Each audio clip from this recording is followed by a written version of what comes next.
Mafia boss struggled without a translator. Until a black waitress appeared, everyone was speechless.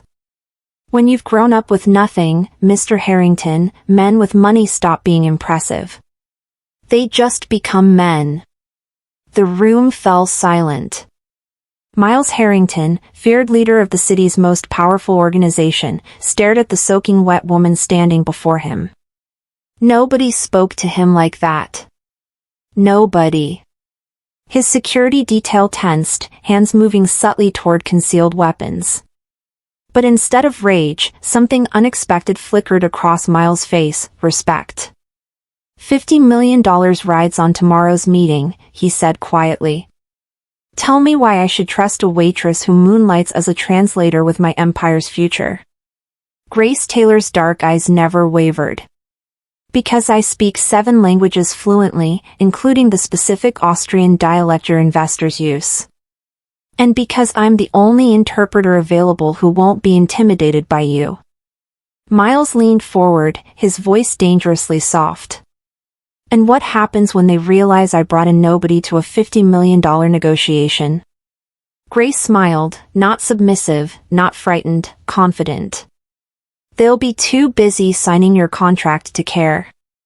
Have you ever wondered what happens when someone with nothing to lose meets someone with everything to prove? When worlds collide and neither person is what they seem? This story might just change how you see power, language, and the unexpected connections that can transform lives forever. Rain lashed against the windows of Miles Harrington's private study, the storm outside matching the tempest within. Thunder cracked as she stepped through the doorway, soaked to the bone but somehow still composed. Water dripped from her coat onto the imported Italian marble, forming small puddles that would have sent his housekeeper into a frenzy. "You're the interpreter?" Miles asked, skepticism heavy in his voice. His empire wasn't built on trust, and the woman before him looked nothing like the professional he'd expected. "Grace Taylor," she replied, extending a dripping hand. "Sorry about the puddles." Miles didn't take her hand. Instead, he gestured to the chair across from his mahogany desk. "You're late. Your directions were in German. My German's rusty." She sat, her posture perfect despite her drenched appearance. Miles studied her with the calculating gaze that had made grown men confess their sins. She looked nothing like what he'd expected when his assistant had recommended a last-minute interpreter for tomorrow's critical meeting with the Austrian investors. This woman was young, mid-20s perhaps, with rain-darkened hair pulled into a practical bun and clothes that spoke of practicality rather than wealth. "Tell me why I should trust you with a $50 million negotiation," Miles said, leaning back in his leather chair, fingers steepled beneath his chin. Grace's expression remained neutral. "Because I speak 7 languages fluently, including the specific Austrian dialect your investors use. Because I understand business terminology. And because I'm the only interpreter available on 12 hours' notice who won't be intimidated by you." Miles raised an eyebrow. "And why aren't you intimidated? When you've grown up with nothing, Mr. Harrington, men with money stop being impressive. They just become men." Something shifted in Miles' chest, respect, perhaps. Or curiosity. He slid a folder across the desk. "These are the terms. Memorize them." Grace opened the folder, her eyes scanning the documents with remarkable speed. "Your profit margins are aggressive. That's not your concern. It is if you want me to translate effectively." She looked up, meeting his gaze without flinching. "Language isn't just words, Mr. Harrington. It's context, culture, implication. If I don't understand your goals, I can't help you achieve them." Miles leaned forward. "My goal is simple. I need these Austrians to sign. Their shipping routes are essential to my expansion plans. And if they don't? Then I lose $50 million and my board loses faith in me." Miles rarely admitted vulnerability, but something about Grace's direct gaze pulled the truth from him. She nodded once. I'll make sure they sign. The next morning, Grace arrived at Harrington Tower in a modest but professional black dress, her hair now dry and neatly arranged. The storm had passed, but the tension remained. Miles met her in the lobby, flanked by his head of security, Oliver Reed, a man whose loyalty was matched only by his capacity for violence. You clean up well, Miles remarked, his eyes taking in her transformation. So do most people when they're not caught in a downpour, Grace replied, her voice professional but with an undercurrent of something that might have been humor. Oliver frowned. Boss, are you sure about this? We could still call in someone from the agency. We're sticking with Miss Taylor, Miles said with finality. The Austrians will be here in 10 minutes. Conference room A. The elevator ride was silent, tension crackling between them. Grace reviewed her notes, seemingly oblivious to Oliver's suspicious glares. Miles found himself watching her reflection in the polished elevator doors, curious about the woman who had walked into his world with nothing but confidence in 7 languages. The conference room overlooked the city, floor-to-ceiling windows offering a panoramic view that had intimidated countless business rivals. Miles introduced Grace to the Austrian delegation, 3 stern-faced men led by Heinrich Weber, whose reputation for ruthlessness matched Miles' own. Herr Weber, Darfich Vorstellen, Grace Taylor, Unser Dolmetscherin für Hut, Miles said, his German formal but accented. Weber's eyes narrowed slightly as he assessed Grace. Fräulein Taylor, he replied, then launched into rapid German that left Miles struggling to follow. Grace responded without hesitation, her German flawless and confident. Weber's eyebrows rose slightly, the first crack in his impassive facade. The meeting began smoothly. Grace translated with precision, her voice shifting subtly as she moved between languages, authoritative when speaking Miles' words, respectful but confident when translating the Austrians'. Miles found himself watching her more than his potential partners, fascinated by the transformation. This wasn't the dripping, defiant woman from his study. This was a professional who commanded language like he commanded his empire. Then Weber said something that made Grace pause. Her eyes flickered, the first break in her composure. What did he say? Miles demanded, tension creeping into his voice. He said your terms are insulting, Grace replied quietly. But that's not what he meant. Explain. Grace leaned closer, her voice for Miles alone. He used a specific phrase, unzureichend Angebot. Literally insufficient offer, but in Austrian business culture, it's a test. He's seeing if you'll negotiate against yourself. Miles' previous interpreters would have simply translated the words. None had ever explained the cultural subtext. He studied Weber's impassive face, seeing it now through new eyes. Tell him, Miles said carefully, that while I understand his position, the offer reflects the true value of our partnership. Grace translated, adding subtle inflections that Miles couldn't understand but could see had an immediate effect. Weber's stern expression softened slightly. He responded, and the conversation continued. For the next 3 hours, Miles watched in growing amazement as Grace navigated the complex negotiation. She wasn't just translating words, she was interpreting intentions, smoothing cultural misunderstandings, transforming his blunt demands into palatable requests without losing their force. By the end of the meeting, Weber was smiling.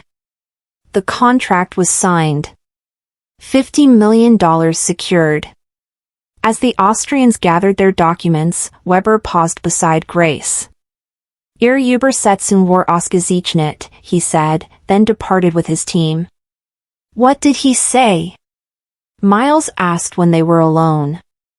That my translation was excellent. Grace gathered her notes, her movements efficient and precise. Will that be all, Mr. Harrington? Miles studied her, this enigma who had walked into his life and saved a deal his entire team had thought impossible. How did you learn to do that? To understand what people mean beyond their words? Something vulnerable flashed across Grace's face, so quickly he almost missed it. When you grow up in foster care, you learn to read people quickly. It's a survival skill. Foster care? 7 homes in 12 years. She shrugged as if it were nothing, but Miles recognized the gesture for what it was, a shield. Libraries were safe. Languages became my escape. Miles thought of his own childhood, privileged but cold. His father had built Harrington Enterprises through intimidation and force. Miles had inherited both the company and the methods. I need you again tomorrow, he said abruptly. Another meeting. Russians this time. I charge double for Russian. The grammar is more complex. Miles almost smiled. Done. As Grace left, Oliver approached, his expression troubled. I ran a background check. She's clean, but there's not much there. Foster kid from Queens. Worked her way through community college. Currently waitressing at a diner in Brooklyn while doing freelance translation work. And nobody gets that good at languages waiting tables, boss. There's more to her story. Miles watched Grace's retreating figure through the glass walls of the conference room. Find out what it is. Over the next month, Grace became indispensable. She translated negotiations with Japanese tech companies, Brazilian shipping magnates, French investors. But she did more than translate. She navigated cultural nuances, caught subtle threats hidden in polite phrases, transformed Miles' blunt demands into palatable requests without losing their force. His board noticed. His profits soared. And Miles found himself looking forward to meetings that had once been tedious obligations. You've changed, Oliver observed one evening as they watched Grace leave the building. You're less. What? Angry, Oliver decided. She's good for business. She's just an interpreter, Miles said, but the words felt hollow. The truth was more complicated. Grace had begun to occupy his thoughts beyond business hours. He found himself wondering about her life, her past, the journey that had transformed a foster child into this remarkable woman. If you're enjoying this story of unexpected connections and hidden depths, hit that like button and subscribe for more tales that will make you question everything you thought you knew about power and vulnerability. Trust me, what happens next will leave you speechless. Miles found himself driving through Brooklyn on a rainy Tuesday evening, a week after the Russian deal had closed. He told himself it was coincidence that brought him to this neighborhood, but he knew better. The diner where Grace waitressed 3 nights a week stood on the corner, its neon sign flickering against the darkening sky. He sat in his car for 10 minutes, questioning his own judgment. This wasn't like him, pursuing personal curiosity at the expense of professional boundaries. Yet here he was, watching through rain-streaked windows as Grace moved between tables, notepad in hand, a different person from the confident interpreter who commanded boardrooms. The bell above the door jingled as he entered. The diner was half empty, smelling of coffee and grilled onions. Grace looked up, surprise flickering across her face before her professional mask slipped back into place. Mr. Harrington, she said, approaching his booth. This is unexpected. I was in the neighborhood, he lied. Of course you were. A hint of amusement colored her voice. What can I get you? Coffee. And whatever you recommend. She studied him for a moment. The meatloaf is surprisingly good. For a man who probably eats at 5-star restaurants, it might be an interesting change. Meatloaf it is. When she returned with his coffee, Miles gestured to the empty seat across from him. Join me. Just for a minute. I'm working. So am I, in a way. He met her eyes. I have another job for you. Bigger than the others. Grace glanced around the diner, then slid into the booth. I'm listening. The Stockholm deal. It's worth 100 million, possibly more. The Swedish executives are notoriously difficult. The negotiations have already fallen through twice under my father. When? Next week. 3 days of meetings. Grace nodded slowly. I'll need to brush up on my Swedish legal terminology. Their business culture is complex, formal on the surface but with unspoken expectations. You speak Swedish too? I speak 10 languages, Mr. Harrington. Some better than others. Miles leaned forward. Why are you working here, Grace? With your skills, you could be at the UN, or any major corporation. Something shuddered in her eyes. Not everyone has the luxury of choosing their path. Sometimes you take what's available. That's not an answer. It's the only one you're getting tonight. She stood. I'll have your meatloaf out in a few minutes. And yes, I'll take the Stockholm job. Miles watched her walk away, more intrigued than ever. Oliver's investigation had turned up little beyond the basics: her foster care history, her community college degree in linguistics, her series of service jobs. On paper, Grace Taylor was unremarkable. In person, she was anything but. The meatloaf, as promised, was surprisingly good. 3 days before the Stockholm meeting, Miles found Grace in his office after hours, reviewing documents. The city lights twinkled beyond the windows, a constellation of artificial stars. You should go home, he said. Get some rest. She looked up, shadows under her eyes. I'm still working on the technical terminology. Their lead negotiator has a background in maritime law, and the Swedish legal vocabulary is Grace.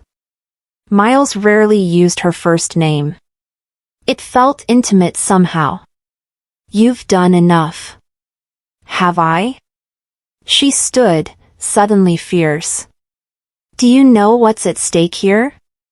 Not just money. Your reputation. Your future. The jobs of everyone who works for you.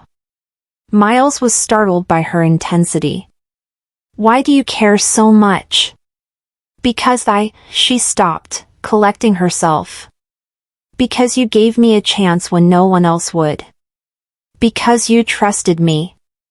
The air between them changed, charged with something neither was ready to name. I should go, Grace said quietly. Miles nodded, unable to find words as she gathered her things and left. He stood at the window long after she'd gone, watching the city below, wondering when his interpreter had become something more. The Stockholm meeting was a disaster from the start. The Swedish executives were cold, their demands unreasonable. Miles felt his temper rising as Grace translated their increasingly insulting responses. They want exclusive rights to the North American distribution, Grace translated, her voice professional despite the tension in the room. And they're offering 30% less than the agreed starting point. Miles forced himself to remain calm. Tell them that's unacceptable. The lead negotiator, a silver-haired man named Erickson, responded with a lengthy statement that made Grace go completely still. What? Miles demanded. He said. Grace hesitated. He said your father would be disappointed in you. That he knew how to close a deal, while you just know how to inherit one. The room went silent. Miles' father had been a monster in many ways, but he had built an empire. The accusation struck at Miles' deepest insecurity. Grace leaned close, her voice for Miles alone. He's trying to provoke you. He wants you angry because he knows you'll make mistakes. Translate exactly what I say, Miles ordered, his voice deadly quiet. Grace nodded, her expression concerned. Tell him, Miles began, that my father built this company through fear. I'm building it through respect. Tell him I respect him enough to walk away from a bad deal, even one worth $100 million. Grace translated, her voice carrying Miles' authority without his anger. Erickson blinked, clearly surprised. He responded, and Grace translated, he says perhaps he misjudged you. Tell him perhaps we both misjudged this partnership. I'm prepared to offer better terms, but only if we establish mutual respect first. The atmosphere in the room shifted. By the end of the day, the contract was signed, not for $100 million, but for $120. A better deal than Miles had dared hope for. As the Swedes left, Miles turned to Grace. Thank you. I just translated. No, Miles said. You did more than that. You showed me another way to negotiate. Another way to lead. Grace smiled, a real smile that transformed her serious face. Maybe you already knew how. You just needed the right words. That night, Miles invited Grace to dinner. Not in his office, not to discuss business, but in a small restaurant where no one knew his name. They sat in a corner booth, the soft lighting casting shadows across their faces. Why did you really help me today? Miles asked after they'd ordered. You could have just translated his insult. Let me lose my temper. Let the deal fall apart. Grace was quiet for a moment, tracing the rim of her water glass. Because I saw something in you that first night, when you admitted you were afraid of failing. Vulnerability. Humanity. She looked up at him. Most powerful men hide those things. You didn't. My father would say that was weakness. Your father built an empire on fear. How many people truly mourned when he died? The question hit Miles like a physical blow. The answer was none. His father's funeral had been attended by business associates and rivals, all there to confirm his death rather than honor his life. I'm still learning how to be different from him, Miles admitted. I know, Grace said softly. That's why I stayed. Their conversation shifted, moving away from business to personal territories neither had explored before. Grace spoke of her childhood, bouncing between foster homes, finding refuge in libraries, discovering her gift for languages. The first time I read a book in another language, it was like finding a secret door, she said, her eyes bright with the memory. Suddenly I had access to thoughts and ideas that weren't available to everyone. It felt like power. Is that why you learned so many? For power? At first, maybe. Later, it became about connection. Understanding people on their own terms, in their own words. Miles found himself telling her about his own childhood, the cold mansion, the demanding father, the constant pressure to be worthy of the Harrington name. He used to test me at dinner, Miles said. Business scenarios, ethical dilemmas. If I gave the wrong answer, I didn't eat. That's horrible. That was normal. I didn't know any different until college, when I saw how other families interacted. Their food arrived, but neither paid much attention to it. They were too engrossed in their conversation, in the unexpected connection forming between them. What happened to your mother? Grace asked. She left when I was 8. Couldn't handle my father's world. I don't blame her. Miles hesitated. What about yours? Overdose when I was 5. Never knew my father. Grace's voice was matter-of-fact, but Miles could see the old pain beneath her composure. We're quite the pair, he said. The abandoned and the orphaned. Maybe that's why we understand each other. The words hung between them, acknowledging what both had felt but neither had named, a recognition, a kinship that went beyond employer and employee. As they walked through the quiet streets afterward, Miles found himself telling Grace about his plans for the company, not just expansion, but transformation. Moving away from his father's cutthroat methods towards something more sustainable, more ethical. "It won't be easy," Grace said. "Change never is, especially when you're fighting against a legacy." "I know. But after today, I think it might be possible." They stopped at a corner, waiting for the light to change. The city hummed around them, a living entity of light and sound. "Will you help me?" Miles asked. "Not just with translations, but with this, becoming someone better?" Grace's eyes met his, searching. "Why me?" "Because you see me. Not the Harrington name, not the company, not the power. Just me." The light changed, but neither moved. In that moment, standing on a street corner in a city of millions, Miles felt seen in a way he never had before. Grace's fingers found his, a tentative touch that sent electricity through his veins. "I think we can help each other." As they continued walking, Miles realized that Grace had given him something no interpreter could translate, a new language of possibility, of connection, of change. And for the first time in his life, he was eager to learn. If this story of transformation and unexpected connection is touching your heart, take a second to hit that like button and subscribe.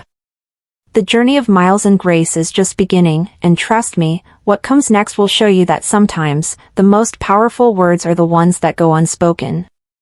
The next morning, Miles arrived at his office to find his board of directors waiting. 6 men in expensive suits, all wearing expressions of concern. Thomas Whitfield, the eldest and most conservative member, spoke first. "Miles, we need to discuss your recent decisions." Miles took his seat at the head of the table. "Which decisions specifically?" "This interpreter," said James Donovan, the CFO. "We've noticed you're using her exclusively, for every international negotiation." Grace Taylor. "Yes. She's exceptional." "She's a waitress," Thomas said, his tone making the word sound like an insult. "With no formal credentials, no security clearance, and no connection to our established networks." Miles felt a flare of anger but kept his voice level. "She's helped secure over $200 million in deals in the past month." "Results speak for themselves." "Results aren't everything," said Richard Keller, head of legal. "There are protocols, Miles. Procedures that have served this company for decades." "My father's procedures," Miles clarified. "The same ones that lost us the Stockholm deal twice before." The men exchanged glances. Miles had rarely challenged his father's methods so directly. "We're concerned about security," Thomas continued. "This woman has access to our most sensitive negotiations." "What do we really know about her?" "I've had her thoroughly vetted." "By Oliver?" James scoffed. "Your personal security is not the same as corporate due diligence." Miles leaned forward. "What exactly are you suggesting?" Thomas cleared his throat. "We think you should return to using our established translation services. Professional interpreters with proper credentials and background checks. The same professionals who cost us millions in mistranslations?" Miles kept his voice calm, but his eyes were hard. "The same ones who failed to catch cultural nuances that nearly tanked the Austrian deal?" "Miles," Richard said carefully, "we're not questioning your authority. We're simply concerned that your personal interest in Ms. Taylor might be clouding your judgment." The room went silent. The accusation hung in the air, unspoken but clear. "My personal interests are none of your concern," Miles said, his voice dangerously soft. "My business decisions, however, are backed by results. Ms. Taylor stays. This discussion is over." He stood, signaling the end of the meeting. The board members filed out, their disapproval evident in the set of their shoulders. Only Thomas remained behind. Your father built this company on trust, Miles. Trust in the right people, people like us, who understand this world. My father built this company on fear and intimidation, Miles corrected. And I'm not him. Thomas sighed. That's what worries us. After he left, Miles stood at the window, looking out over the city. His father's shadow was long, reaching even now from beyond the grave. For years, Miles had tried to fill his shoes, to be the ruthless leader everyone expected. But Grace had shown him another way, a path that didn't require sacrificing his humanity for power. His phone buzzed with a text from Oliver, need to talk. Important. They met in Miles' private office, away from the curious eyes of his staff. Oliver looked troubled, a folder clutched in his hand. What is it? Miles asked. I did more digging on Grace Taylor, like you asked. Oliver hesitated. There's something you should know. He opened the folder, revealing photographs, Grace entering a nondescript building, Grace speaking with a man in a suit, Grace handing over what looked like documents. What am I looking at? That building houses offices for several government agencies, including the FBI's white-collar crime division. The man she's meeting is Special Agent Daniel Carter. Miles felt the floor shift beneath him. She's working with the FBI? It looks that way. She's met with him 3 times in the past month, always after major negotiations. The implications crashed over Miles like a wave. Grace's sudden appearance in his life, her exceptional skills, her interest in his business dealings, it all took on a sinister new light. There's more, Oliver said reluctantly. Grace Taylor isn't her real name. At least, it wasn't always. She was born Grace Mitchell. She changed it after aging out of foster care. Why would she change her name? I don't know. But it raises questions. Miles stared at the photographs, feeling something crack inside him. He'd begun to trust Grace, to see her as more than an employee. The previous night's dinner had felt like the beginning of something significant. And now this. What do you want to do? Oliver asked.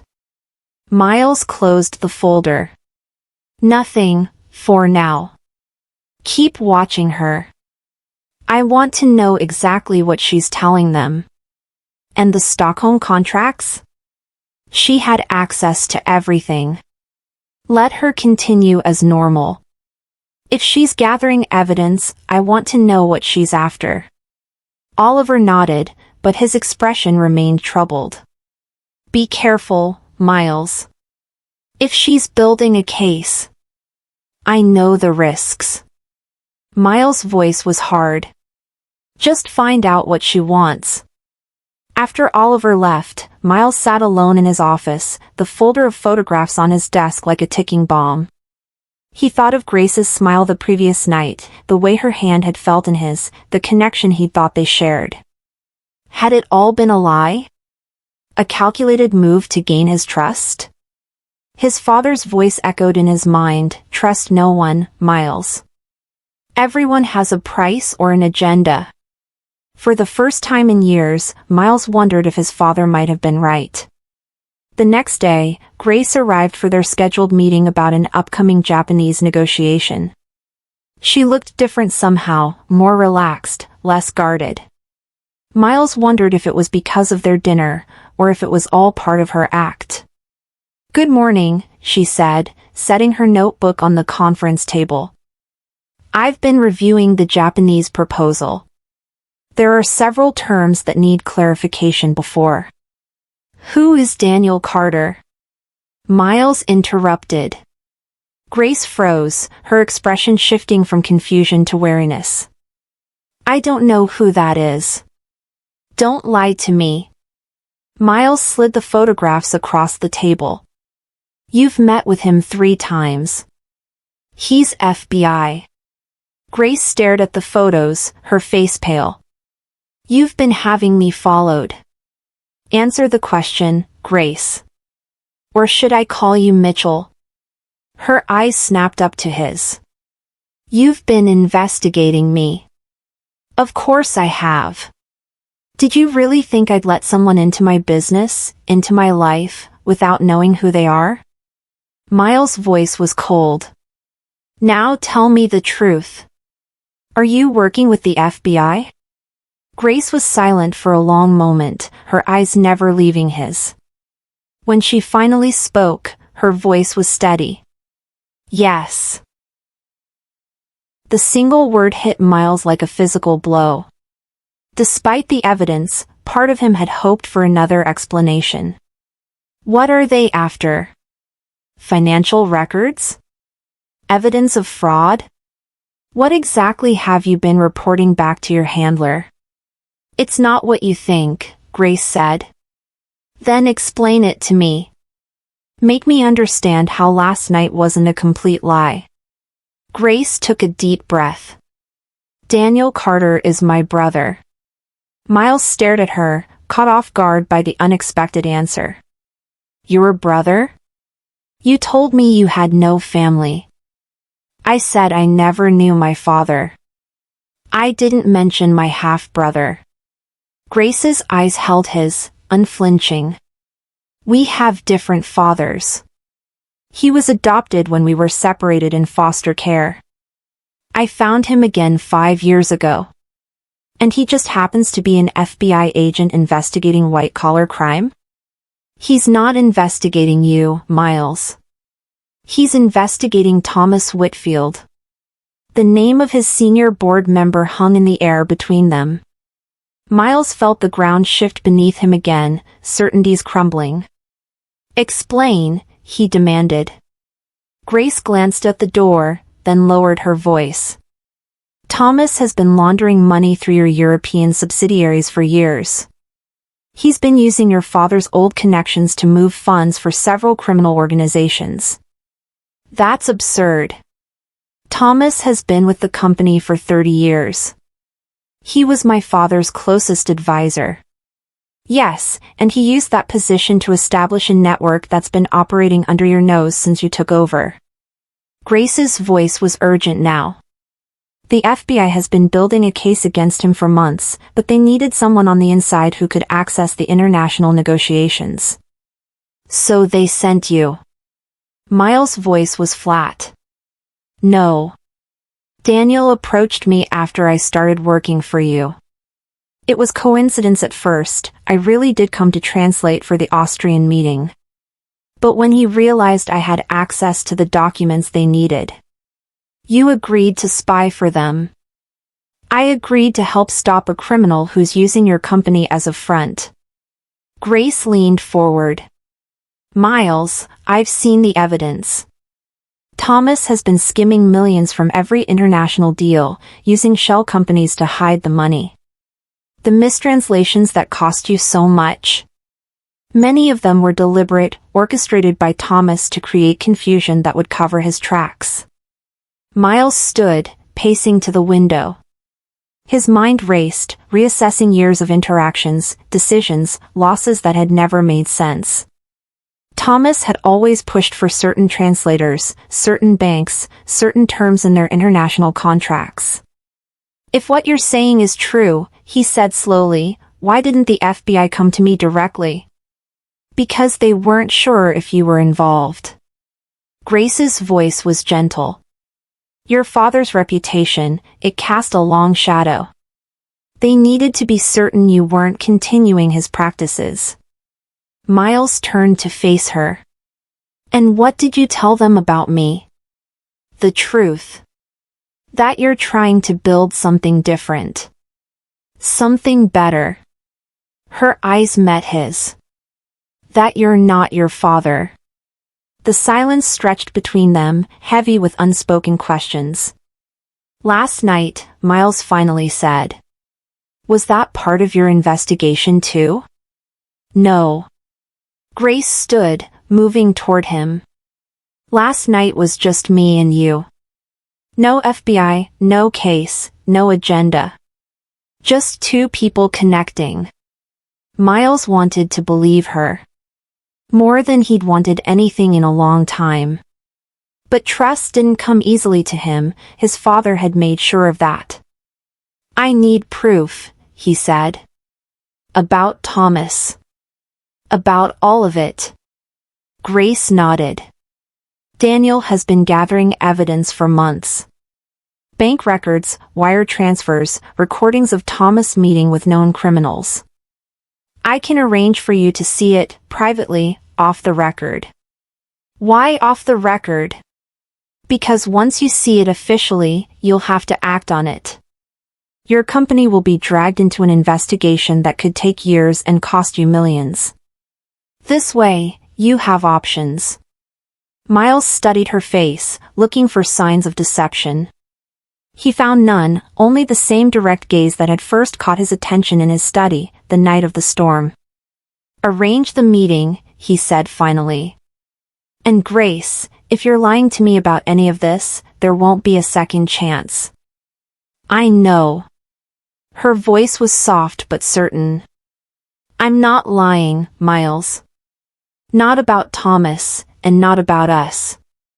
The meeting with Daniel Carter took place in a nondescript hotel room, away from prying eyes. Carter was younger than Miles had expected, with Grace's same direct gaze but none of her warmth. Mr. Harrington, he said, extending his hand. Thank you for agreeing to this. I haven't agreed to anything yet, Miles replied. I'm here to see evidence. Carter nodded, opening a laptop on the small desk. What I'm about to show you is part of an ongoing federal investigation. Sharing it with you is unorthodox. Then why are you doing it? Carter glanced at Grace. Because my sister believes you're not like your father. That you'll do the right thing once you know the truth. For the next hour, Miles watched as Carter presented his case against Thomas Whitfield, bank records showing millions moving through shell companies, surveillance photos of Thomas meeting with known criminals, recordings of conversations that left no doubt about his involvement. He's been doing this for at least 15 years, Carter explained. Your father may have known, we're still investigating that angle, but the operation expanded significantly after you took over. Because I wasn't watching closely enough, Miles said, the realization bitter on his tongue. Because you trusted him, Grace corrected gently. There's a difference. Miles turned to Carter. What happens now? Officially, nothing yet. We're still building our case. When we move, we'll want to do it cleanly, arrest Thomas without damaging your company's reputation or operations. And unofficially? Carter hesitated. Unofficially, you could help us. Access to certain records could accelerate our timeline. But I can't ask you to do that, it would put you in a difficult position. Miles thought of Thomas sitting in his boardroom, speaking of trust while stealing millions. Of his father's legacy of fear and corruption. Of Grace, who had shown him another way to lead. I'll help, he said. But on my terms. I want to be kept informed of every step. And when you move against Thomas, I want advance notice. Carter nodded. We can work with that. After the meeting, Miles and Grace walked in silence through the hotel lobby. Outside, the city was bathed in the golden light of late afternoon, people hurrying past on their way home from work. I'm sorry, Grace said finally. I should have told you sooner. Yes, you should have. Miles' voice was quiet. But I understand why you didn't. Do you? She stopped, turning to face him. Miles, I never intended to get involved. To care about you. It just happened. And now? Now I'm compromised. A small smile touched her lips. Daniel says I'm the worst undercover asset he's ever worked with. Too emotionally invested. Is that a bad thing? In his world, yes. In mine. She hesitated. In mine, it's the most honest I've been in a long time. Miles reached for her hand, linking their fingers together. We have a lot to figure out. I know. Thomas, the FBI, your company's future. Not just that. Miles' eyes held hers. Us. Whatever this is between us. Grace's fingers tightened around his. I'd like to find out. If you would. For a moment, they stood there on the busy sidewalk, two people connected by more than just clasped hands, by shared secrets, by mutual understanding, by the promise of something neither had expected to find. I would, Miles said simply. The next week was a careful dance of business as usual and secret preparation. Miles continued to run his company, attend board meetings, and plan for upcoming negotiations.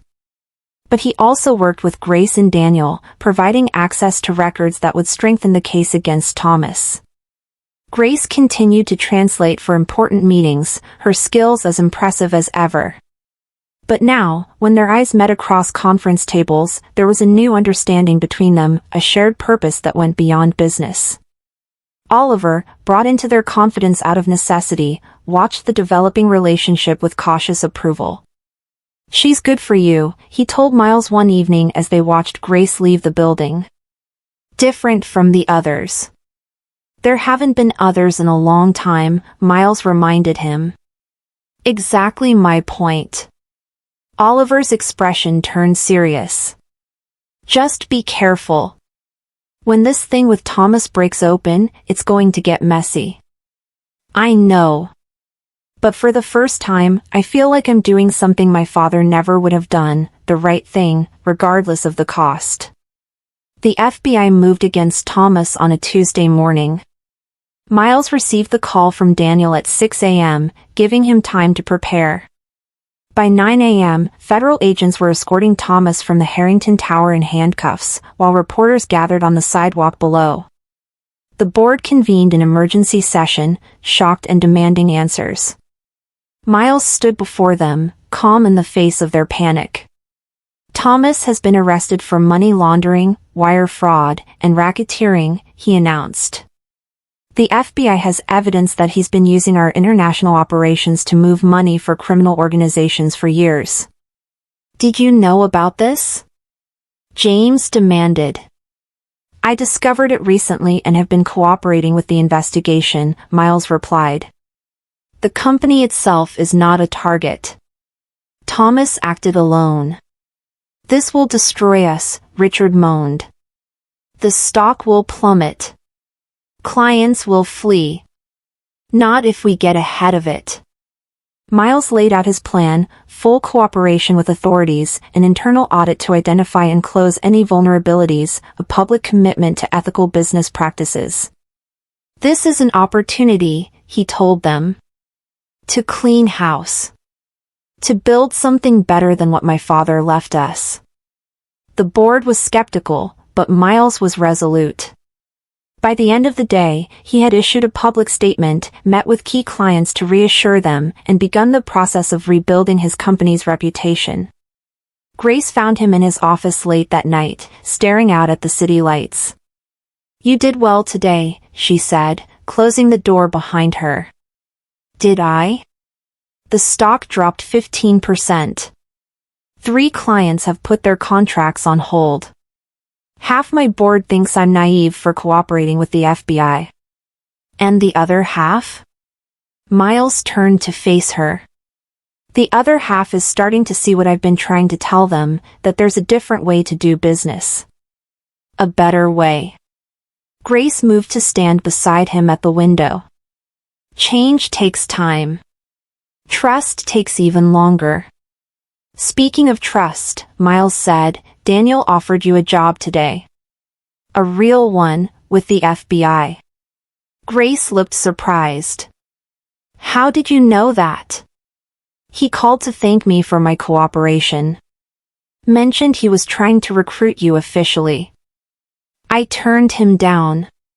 Why? Grace's eyes met his. Because I've found something I wasn't looking for. Something I want to explore without divided loyalties. Miles reached for her hand, drawing her closer. And what's that?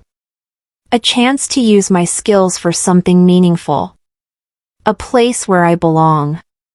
Her voice softened. Someone who sees me for who I really am. And who are you, Grace Taylor? Or Mitchell? Or whoever you want to be. She smiled, the same confident smile that had intrigued him from the beginning. I'm the woman who walked into your office soaking wet and saved your $50 million deal.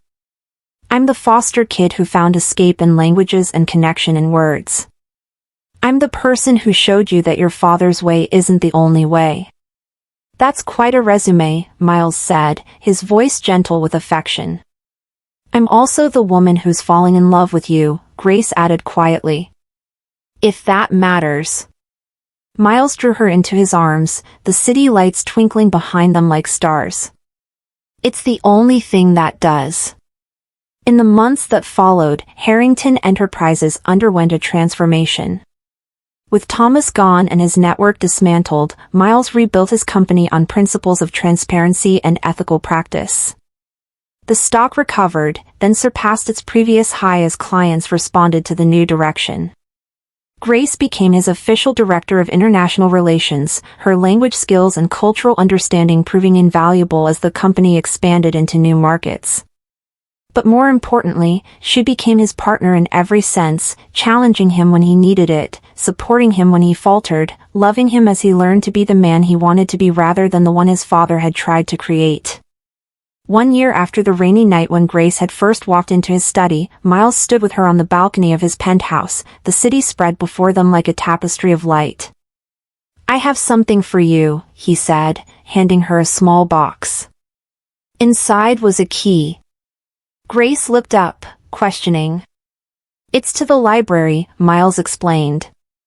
The one we're building in the community center in Queens. For kids in foster care. It's going to have books in every language, and programs to help them learn. Grace's eyes filled with tears. Miles. You once told me that libraries saved you. That languages gave you an escape when you had nothing else. He took her hands in his. I want to give that to other kids. In your name. Grace leaned into him, her head against his chest. Thank you. No, Miles said softly. Thank you. For walking into my life. For showing me that the most powerful language isn't money or fear or influence. It's understanding. Connection. Love. As they stood together, watching the city that had brought them together, Miles realized that Grace had given him the most valuable translation of all. She had helped him translate his father's legacy of power into his own legacy of purpose.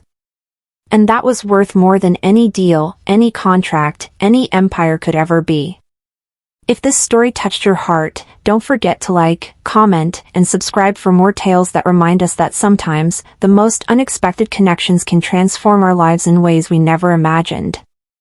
Remember, true power isn't about what you control, it's about who you become along the way. 6 months later, Miles stood at the podium of the newly completed Harrington Community Center, cameras flashing as he prepared to cut the ribbon. Beside him, Grace looked radiant in a deep blue dress, her hand resting lightly on his arm.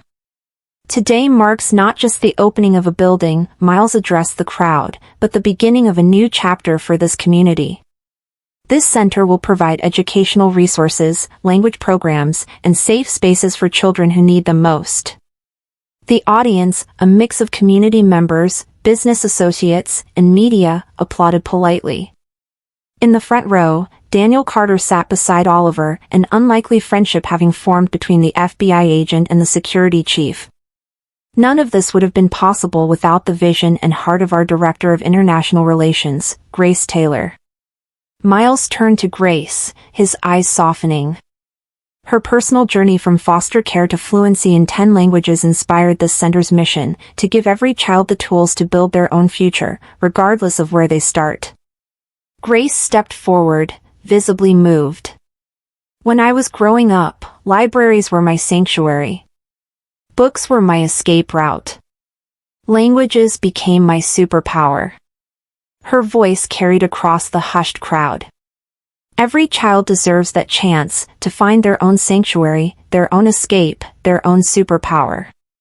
As she spoke, Miles watched her with undisguised admiration. The woman who had walked into his office that stormy night had changed everything: his company, his perspective, his heart. The transformation of Harrington Enterprises from his father's cutthroat empire to a respected global business was remarkable, but it paled in comparison to his personal evolution. After the ceremony, as guests toured the facility, Miles found himself cornered by James Donovan, his CFO, and one of the most resistant board members to the company's new direction. "I owe you an apology," James said, surprising Miles. "When you started all this, the ethical reforms, the community initiatives, the transparency policies, I thought you were destroying your father's legacy." "And now?" Miles asked. James gestured around the center, at the children already exploring the library with wide-eyed wonder. "Now I see you're building something better. The quarterly numbers speak for themselves. Turns out doing good is good business. It's not about the numbers, James." "I know that now." James offered his hand. "And that's why I'm finally on board. Completely." As James walked away, Grace appeared at Miles' side. "Did I just witness James Donovan admitting he was wrong? Should we check for flying pigs?" Miles laughed, slipping his arm around her waist. "Miracles do happen." "Speaking of miracles," Grace said, her voice dropping to a whisper, "there's something I need to tell you. In private." They found a quiet corner in the new library, surrounded by shelves of books in dozens of languages. Through the windows, they could see children playing in the center's courtyard, their laughter carrying faintly through the glass. "What is it?" Miles asked, noting the mixture of nervousness and excitement in Grace's eyes. She took a deep breath. "I've been offered a position with the United Nations. Head of their new cultural diplomacy initiative." Miles felt a momentary pang of fear of losing her, of returning to the emptiness that had defined his life before she entered it. But he pushed it aside, focusing instead on the opportunity this represented for her. "Grace, that's incredible. It's perfect for you." "It would mean dividing my time between New York and Geneva," she continued. 3 months there, 3 months here. It's not ideal, but..." "Take it," Miles said firmly. "This is what you were meant to do." Grace studied his face. "You're not upset?" "How could I be upset about you using your gifts to make the world better?" He took her hands in his. "That's who you are. That's who I fell in love with." Relief washed over her face. "I was worried you'd think I was choosing career over us." "Never." Miles pulled her closer. "Besides, I happen to own a jet. Geneva isn't that far." Grace laughed, the sound echoing softly among the books. "There is one condition to my accepting the position." "What's that?" "They want me to bring a team of language specialists. To train them in cultural negotiation techniques." Her eyes sparkled. "I told them I knew the perfect company for the job." Miles raised an eyebrow. "Harrington Enterprises branching into diplomatic training? That's quite a pivot. It's the logical next step. Your company has the resources, and now the ethical foundation, to make a real difference in how international business is conducted." Grace's voice grew passionate. "Imagine training the next generation of negotiators to understand not just words, but cultural contexts. To build bridges instead of exploiting differences. As she spoke, Miles could see it, a future where his father's company, built on intimidation and force, became a force for understanding and connection. A legacy transformed, not erased. "When do we start?" he asked. Grace's smile was radiant. "We already have. Every deal you've closed in the past year, every negotiation where understanding replaced manipulation, that's the foundation." Later that evening, they stood on the rooftop garden of Miles' penthouse, the city spread before them like a constellation of earthbound stars. A gentle breeze carried the scent of the potted herbs Grace had insisted on planting: rosemary, basil, thyme, small touches that had transformed the sterile space into something like a home. "I have something for you," Miles said, reaching into his pocket. "I was going to wait, but now seems right."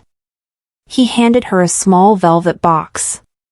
Grace opened it, her breath catching at the sight of the ring inside, not a traditional diamond, but a deep blue sapphire surrounded by smaller stones. "It reminded me of your eyes," Miles said softly.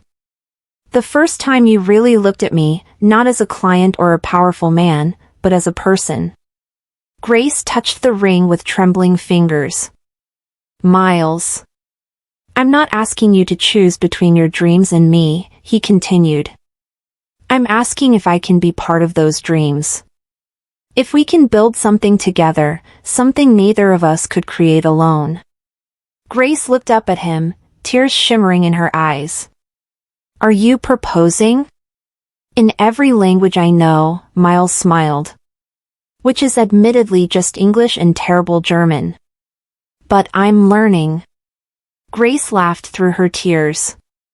"Yes," she said. Then, in a cascade of languages that flowed like music, "We. Si.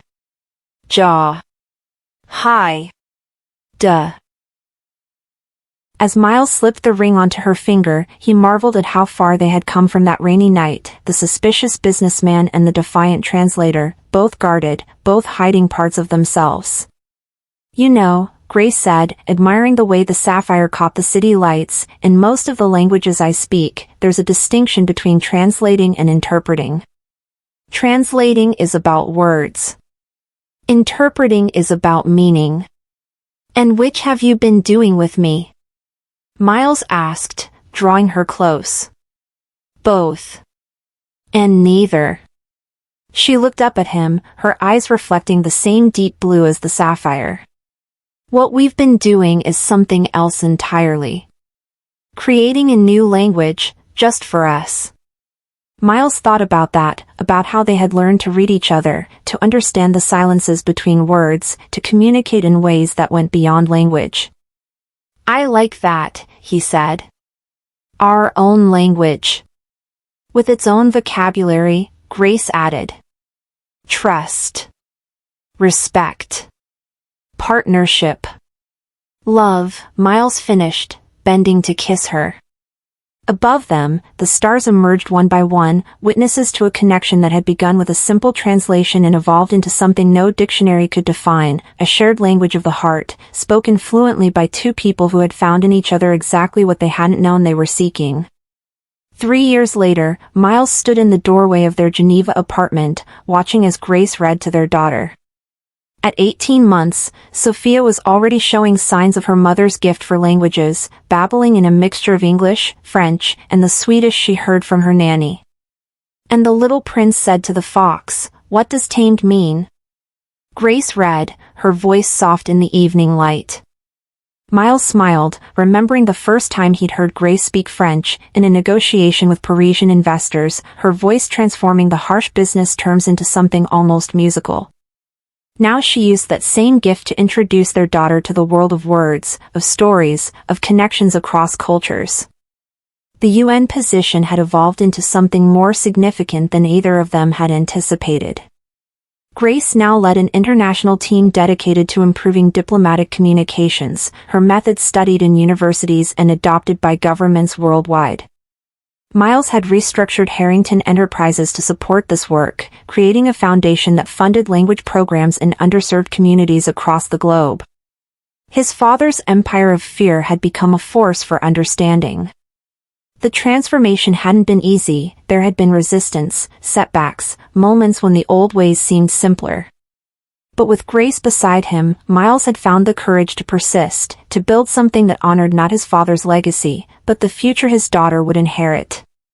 "Daddy!" Sophia spotted him, her face lighting up with joy. She scrambled from Grace's lap, running to him with the slightly wobbly gait of a child still mastering the art of walking. Miles scooped her up, breathing in the sweet scent of her hair. "Hello, little linguist. What did you learn today?" "Fox," Sophia declared proudly. "Renard." "Rav." "Very impressive," Miles said, carrying her back to where Grace sat. "3 languages already." Grace smiled up at them. "She's a natural. Like her father." "I speak exactly 2 languages, and one of them badly," Miles reminded her, settling beside them with Sophia on his lap. "I wasn't talking about spoken languages." Grace's hand found his. "You speak the languages that matter: compassion, integrity, love. Those are the ones I want her to learn first." Miles looked at his wife, still the most remarkable person he had ever met, and at their daughter, who represented everything they had built together.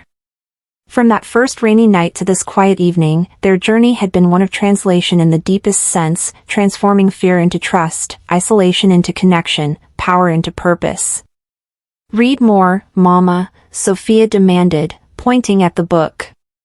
Grace continued the story, her voice painting pictures of stars and distant planets, of a fox who wished to be tamed, of a rose unique among all roses.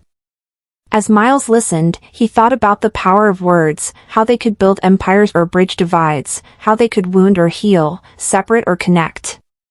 He thought about all the languages Grace had taught him that had nothing to do with grammar or vocabulary, the language of patience, of forgiveness, of seeing beyond surfaces to the truth beneath.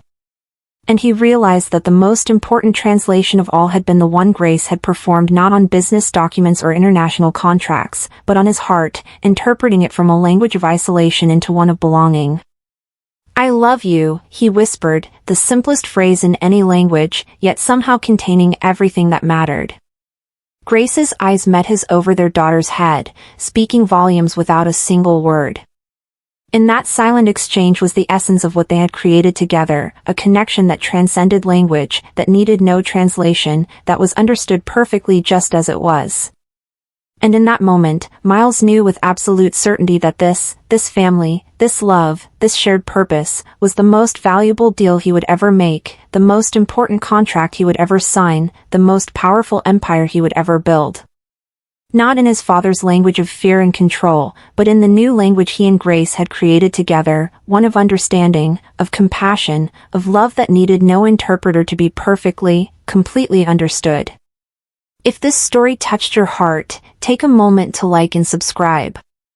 Remember that sometimes, the most powerful connections come from the most unexpected places, and the true measure of success isn't what we build for ourselves, but what we create together. Share your thoughts in the comments below. I'd love to hear about a time when someone unexpected changed your life for the better. 5 years later, the Harrington International Language Foundation had expanded to 27 countries, with programs serving over 50,000 children worldwide.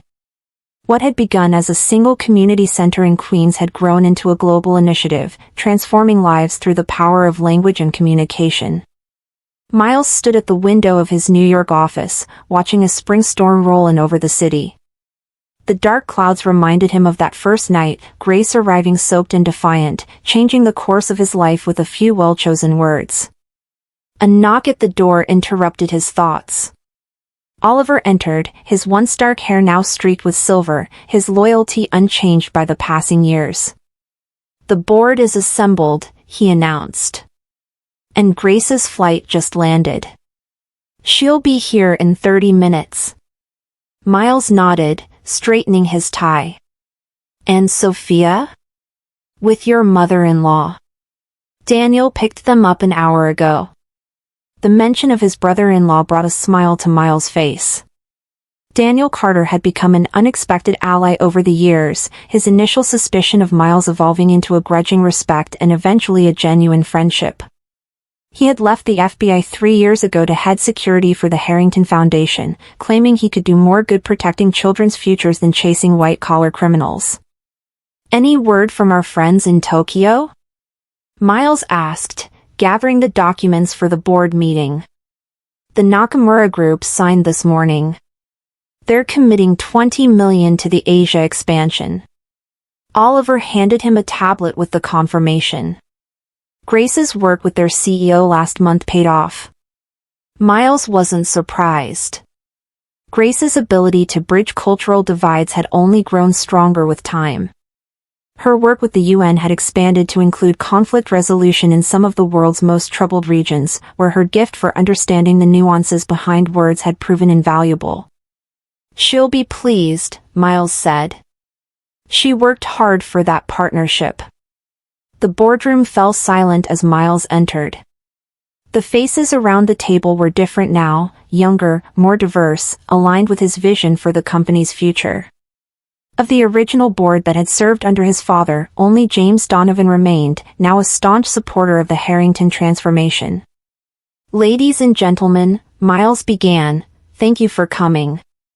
Today marks a significant milestone for Harrington Enterprises." He outlined the quarterly results: profits up 17%, new markets opening in Southeast Asia and Eastern Europe, the foundation's expanding reach. The numbers told a story of success that even his father would have respected, though achieved through methods he would never have understood. "And now," Miles concluded, "I'd like to discuss the succession plan." A murmur ran through the room. Though only in his early 40s, Miles had been preparing for this moment for years, the transition that would secure the company's future beyond his leadership. "As you know, I've been gradually shifting my focus to the Foundation's work, while our executive team has taken on greater operational responsibility. Today, I'm proposing we formalize that arrangement." He detailed his plan, stepping back from day-to-day operations to serve as chairman, while promoting their brilliant young COO, Amara Johnson, to CEO. Amara, a former foster child herself who had come through one of their early language programs, had risen through the ranks with remarkable speed, her strategic vision and ethical leadership making her the natural choice. "This transition will take place over the next 6 months, Miles explained, allowing for a smooth handover and clear communication to our partners and clients." The board's questions were thoughtful, focused on continuity and strategic direction rather than resistance to change.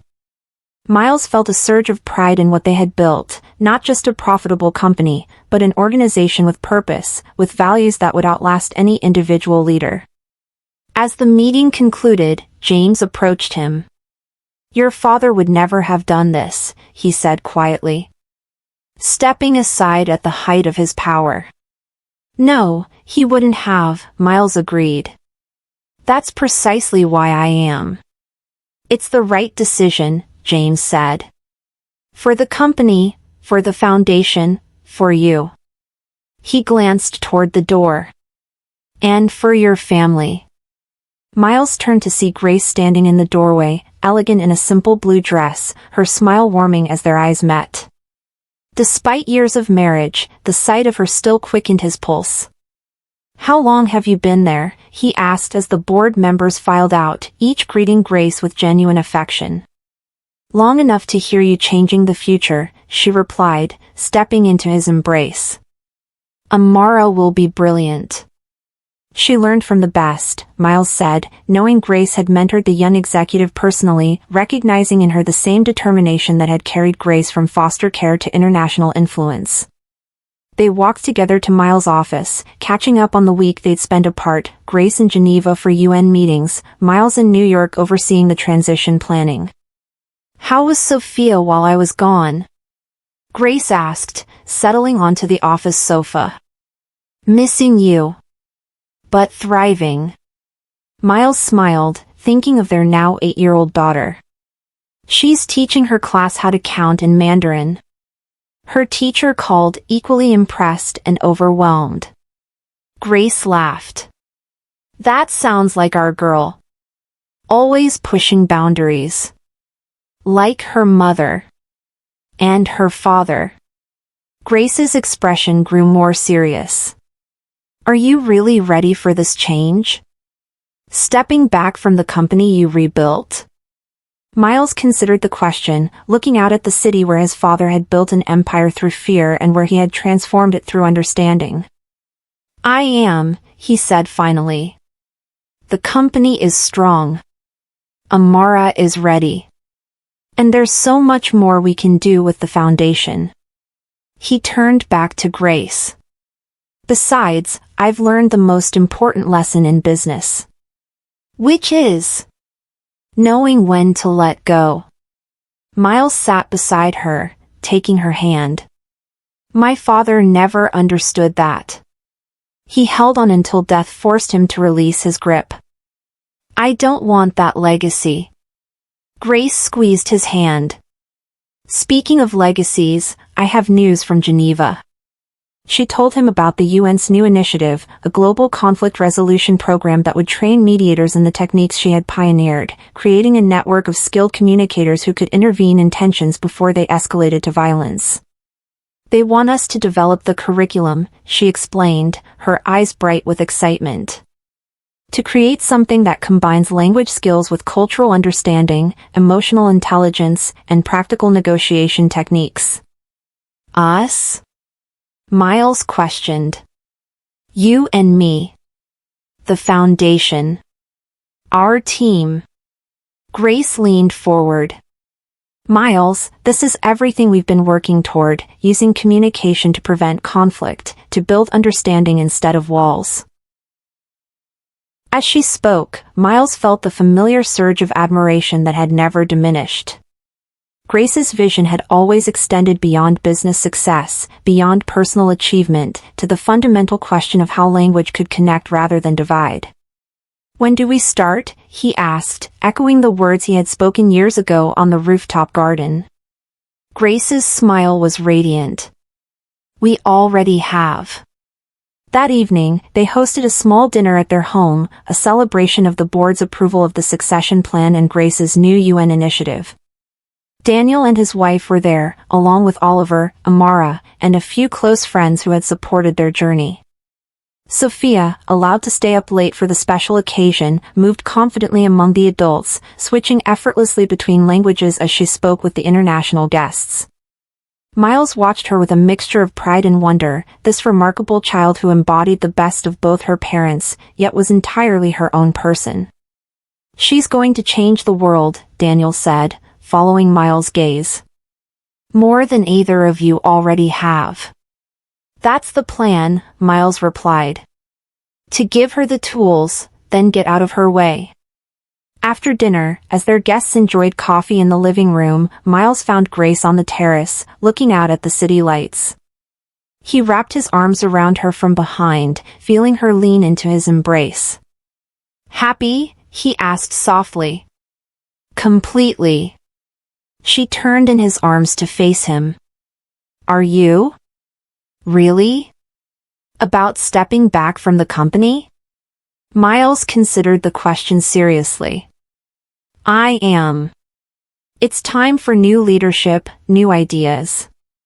And this work with the UN, it feels right. Like the next chapter we're meant to write together. Grace studied his face in the soft terrace lighting. You've come so far from that man in the study who wouldn't shake my hand because I was dripping on his marble floor.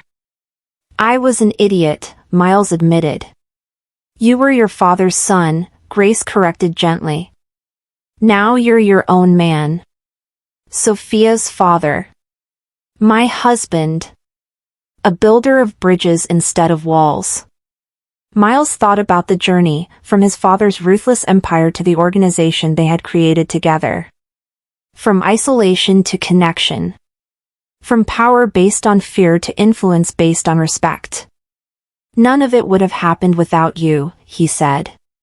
Without that storm that brought you to my door. I think we would have found each other somehow, Grace replied. Some connections are inevitable. Inside, they could hear Sophia's laughter mingling with the conversation of their friends, the family they had chosen, the community they had built. The sound was sweeter than any business victory, more valuable than any contract. "I have something for you," Miles said, reaching into his pocket. An anniversary gift, a few months early. He handed her a small package. Grace unwrapped it carefully, revealing a leather-bound book. Opening it, she found pages filled with handwritten notes in multiple languages, some in her handwriting, some in his, collected over their years together. "Our language," Miles explained. "All the words, phrases, and moments that mean something only to us. I've been collecting them." Grace turned the pages slowly, tears gathering in her eyes as she recognized snippets of their shared history, the first words she had translated for him, notes they had passed during tense negotiations, bedtime stories for Sophia, private jokes, terms of endearment in a dozen languages. "Miles," she whispered, "this is beautiful." "It's not finished," he said. "There are blank pages at the end. For the words we haven't found yet. The stories we haven't told." Grace looked up at him, her eyes shining with tears and starlight. "I love you," she said simply. "In every language I know.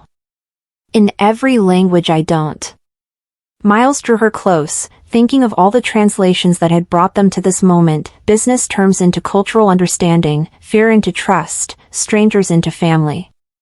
But the most important translation had been the simplest, two people learning to speak the language of each other's hearts. "I love you too," he replied. No translation needed. Inside, Sophia called for them, eager to show them something she had learned. Hand in hand, they went to join their daughter, their friends, their chosen family, moving forward together into the next chapter of a story that had begun with a storm, a meeting, and words that had changed everything. As they stepped inside, Miles caught a glimpse of their reflection in the terrace doors, not a powerful businessman and his interpreter, but partners in the truest sense, creators of a legacy built not on intimidation but on understanding, not on wealth but on worth. A legacy written in a language that needed no translation, the universal language of love, of purpose, of lives transformed through the power of connection. And in that moment, Miles knew with absolute certainty that this family, this work, this love, was the empire he had been meant to build all along. If this story touched your heart, don't forget to like and subscribe. Share in the comments how someone unexpected changed your path or taught you a new language of understanding. Sometimes the most powerful connections come from the most unlikely beginnings, and I'd love to hear your stories of transformation. Remember, true success isn't measured by what we accumulate, but by how we connect, with others, with purpose, and with our authentic selves.